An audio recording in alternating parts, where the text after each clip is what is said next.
The Mid-Sodor Railway, Season 4, Episode 10, Duke the Clanker Engine, Part 2. It took Duke and Falcon all evening to get back to the sheds, but all the engines were there to greet Duke and congratulate him. "You did well out there today, Duke," said Stuart. "Thank you," said Duke.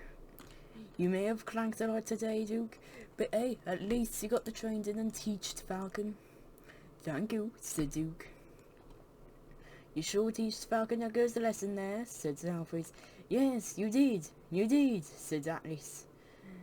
"Good job today, Duke," said Jason. "Thank you, three." "Good job, Duke," said Stanley sadly. "I wish I could be a locomotive again and help." "Don't feel bad, Stanley. It's still a really useful pumping engine. We don't know what we would do without you." "Quite right," said Smudger. "Anyways, I think it's time for us to all head to sleep. Falcon will have some repairs. Mainly his wheels, isn't it, Duke?" "Yes, his wheels just need to get replaced, basically, and he's properly fixed then. As well as his back coupling. Apart from that, he's ready to be repaired and ready to go again. And should be able to be done over the night, shouldn't it, Falcon?" "Yes," said Falcon. He was still sad after the experience. "Anyways, good night all," said Duke. He whistled and steamed away, well, clanked away as well. "Good night, Duke," said the engines. "I bet I better get back to my shed," said Smudger. "I have another long day of pulling goods tomorrow," and Smudger steamed away. "And we better get back to the mines. We have tons of mine work to do tomorrow, isn't that right, Atlas and Jason?" said Alfred. "Yes, it is," said Atlas. "Yes, it is," said Jason. "Good night, Stuart and Falcon," they said as they steamed away. "Good night," said Falcon. "Good night," said Stuart. Falcon didn't go to sleep that night, while Stuart did. All the engines had gone to sleep that night apart from Falcon. He felt a bit embarrassed with all the engines being there when he had had a terrible accident. Well, what he thought was terrible. However, during the night the workman replaced his wheels and replaced his couplings, and in the morning he was ready to go. That morning, Jordan Edwards came to talk to Falcon. "Falcon, what you did yesterday was not very good. We delayed the train and didn't get as many passengers over to Ulstead Road and the harbour as we could have. Due to this big delay, you are going to be running on the mountain road and helping Duke as much as you can. Being careful this time." "Yes, sir. Sorry, sir," said Falcon. "Now, Falcon, head off to Arsdale." "Yes, sir," said Falcon. Jordan Edwards walked away and Falcon steamed off to do his work. Duke's picnic train was a train that he pulled every single day. He always pulled it to the picnic area, and summer visitors, even if they weren't in summer, came all around to have a picnic and see Duke. However, the next day after saving Falcon, he was clanking worse, and he got to the point where in the morning where he was meant to be fired up, he just couldn't start. Stuart came up. "Hello, Grandpa, you short of puff?" he asked. "Nothing of the sort," he said. "This is just routine maintenance, and I'm clanking and something's jammed me," said Duke. "Don't worry, Grandpa, you're getting old. Maybe we can take over your work and you can become a relic in a museum with something," said Stuart. "Umph," went Duke. "That'll be the day, impertinent scallywag," he said. "Oh, impertinent scallywag, am I?" said Stuart. Duke reached at Stuart and finally began to move, and went to go and pull his picnic train. Duke, however, could not stay across for long. It was a beautiful morning. He went to Arsdale station with his coaches, puffed up Everyone got in and he steamed back to his shed at Gordon Edwards station. And every time he would look over at the gravestone and think of Gordon Edwards, the previous controller. "Oh, how I miss him," said Duke. "At least we have someone from his family as our controller now," said Duke. "Okay, Duke," said his driver. "Time to carry on." "Okay," said Duke. But he had trouble starting up. While he began to move, he had a very hard time on beginning. Come on," he said. He soon steamed off. However, he didn't move for long until he reached the picnic area, which was only a couple miles up ahead. "Be back by tea time," he said. "You don't want to miss your train, and then if you don't want to miss your train and your boat, and then that you be late. No one never do," said Duke. "Quite right," said the passengers as they walked into the picnic area. "See you soon at tea time," said Duke, and he struggled to steam away. He got moving and steamed by the picnic area. He steamed through the tunnel and out again. However, he began to have he stopped on the mountain road. "What's happened?" said Duke. "Oh, something's jammed, Duke," said his driver. We have to unjam it." "Oh dear," said Duke. His driver and fireman fell all over him. And then they saw what the problem was. "The clanking is coming from something that's loose in your boiler, Duke. It keeps on banging in your boiler." "I feel that," said Duke. And it keeps on going, sometimes banging into the thing that's holding your axles in, which is making you stop and also making even louder clanking. We'll have to carry on, Duke, but we'll have a hard time getting you to Ulfstead Road." "Okay," said Duke. So his driver and fireman got back in and Duke steamed on. He struggled. He always pulled his trains when he was poorly, but this time he nearly couldn't. It was a very tough train to pull. If he had extra coaches, he would find pulling the train much easier, as he wouldn't have as much weight in one coach. However, he went over to Ulfstead Road and rested. "Oh, I'm not going any further for now," said Duke. "Quite right, Duke," said his driver. "We'll have to call for help." So his driver and fireman went into the ticket stand and called Gordon Edwards for help. Stuart and Falcon were getting ready for the next train when Gordon Edwards came. "Stuart, Falcon," said Gordon Edwards. "Yes," they said. "Duke has came to a halt at Ulfstead Road. He has had something jamming him, and he can't pull the train for now. We need you both to go and help him until he's properly repaired." "Okay," they said. This is the day." And Gordon Edwards walked away. "Go and show Birds that's what you both are strength of, whatever. Go and show old Birds how strong you are," said Stanley. "Oh, we will. This is the day, they both said, and they happily steamed away. At Gordon Edwards station, the two engines split up. Stuart went down the mountain road, while Falcon went right down the track which led immediately over to Ulfstead Road. Just then, Falcon steamed up alongside Duke. "It's my turn to help you now," said Falcon.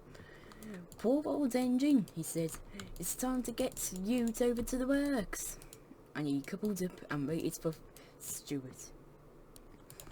Stuart took 2 hours before he finally reached Ulfstead Road. He was showing the passengers, and the passengers Duke dropped off at the picnic area around the mountain road. "What took you so long?" said Duke. "Oh, I'm sorry, Grandpa," said Stuart. "You see, I was a bit late. I was showing everyone around." "Well, do hurry up," said Duke. I have my train, and wait, what are you doing with my picnic passengers? Said Duke. And I told them that they might be late, so I took them on my train. Just get a move on, Falcon, said Duke. Okay, said Falcon. Since Stuart took 2 hours to get to Ulstead Road, it was 12 AM when they finally set off. The 2 engines had trouble moving, Duke. One, he had got his parts were jammed up, and 2, well, the train was heavy. They soon reached onto the main tracks. This was a good long run. Falcon pulled Duke while Stuart pushed. Come on, Grandpuff, said Falcon. You're too short of Puff. Nothing of the sort, said Duke. They steamed by Casney Hawing and came to a stop to unload their passengers. They carried on steaming down the line past Mudger's shed at Casney Hawing, and they steamed along the line with ease.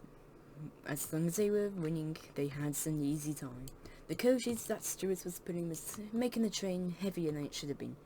However, they came to a stop at Farquhar Road, where the passengers would get on and off. This is where usually Duke would go over to the harbour, but they could not today, mainly due to Falcon would have to go around the railway to go and push the coaches, as he was pulling Duke, and he was not going to, and Stuart, well, he would have a hard time pushing the coaches over. It's beginning to get dark out, and its 3 engines were steaming along the line. Seeing a triple locomotive ride was quite a sight to behold by everyone that saw it. As you can see, they stopped at every station they came by, and they eventually would reach Maythwaite. This was one of 2 stations and one of the only locations on the line where, well, this was the second and, well, the 3rd station on the line. Soon the 3 engines reached Marthwaite.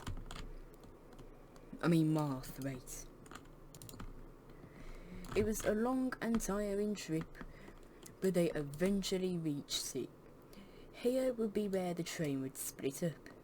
Falcon would go and take Stuart's coaches, while Stuart would take Falcon's place on the train, and he would lead. Falcon, however, would have to go and get Stuart's coaches, otherwise he could not go into the front of the train. So the 2 engines swapped their locations.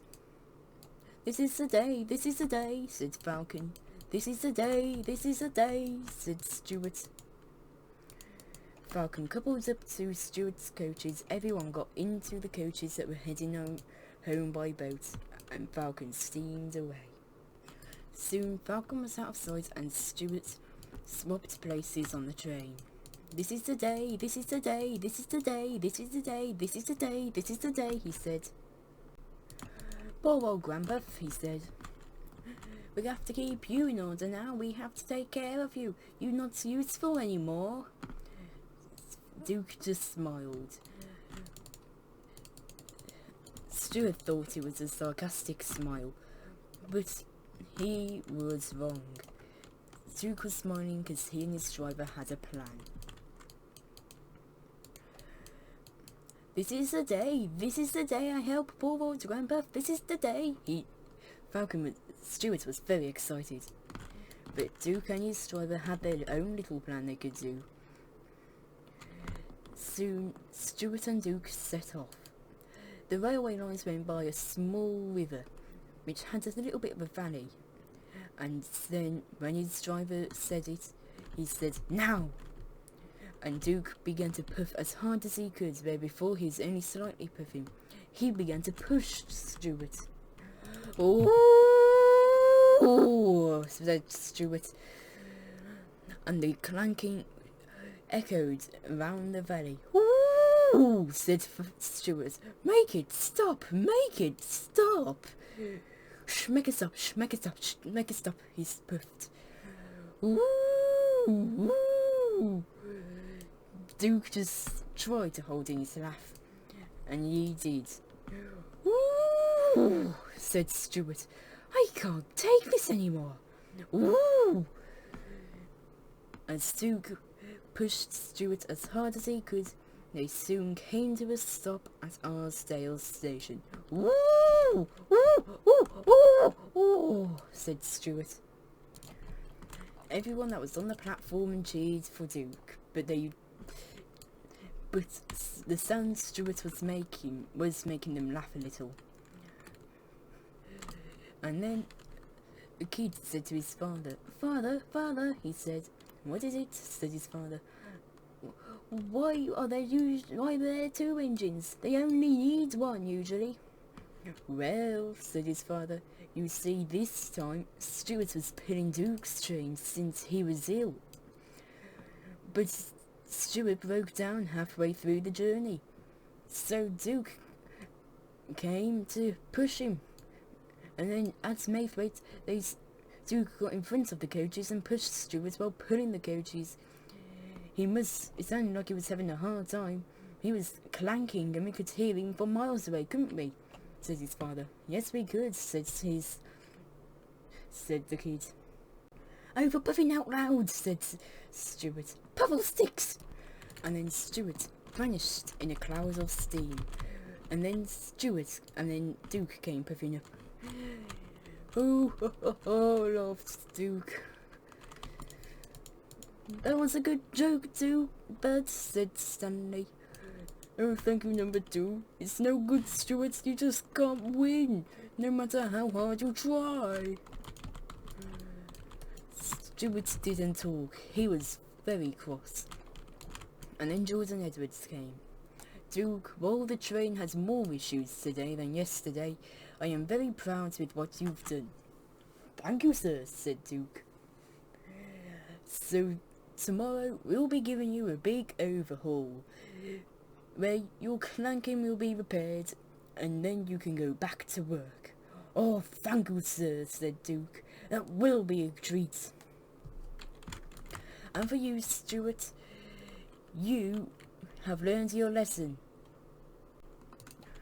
You and Falcon have learned your lessons about not trying to get out of work because of clanking, and not being too overconfident. Is that understood?" said Jordan Edwards. Stuart just reached steam. "I take that as a yes," said Jordan Edwards. "Now, Duke, your repairs will start tonight, so you better be heading over to the works." "Yes, sir," said Duke. So Jordan Edwards walked away, and Duke steamed away. And Stuart just reached steam. He was not wanting to be seen. He then hurried away to Duke's shed to not be seen. Stuart steamed back to Arsdale Sheds when he thought no one was there. But then he was wrong. Everyone was there, all but Duke. Falcon was no longer the laughing stock for all the engines. Now it was Stuart. "Oh, Stuart, you silly engine," said Jason. "You thought you could be better than old Dookie. And look what's happened to you now," said Alfred. "You're now just a cloud of steam," said Atlas. "I will say that clanking did make a good laugh, though," said Stanley. And Falcon thought of a song. "Stuart told us over and over that he was better than old Grandpuff. He steamed along, Grandpuff clanked, and now he's made a fool out of himself," sang Falcon. Stuart just steamed into the shed. He knew how it now felt like. He knew now how Falcon felt like when the other engines were making fun of him. And the engines laughed, and they all went to their sheds.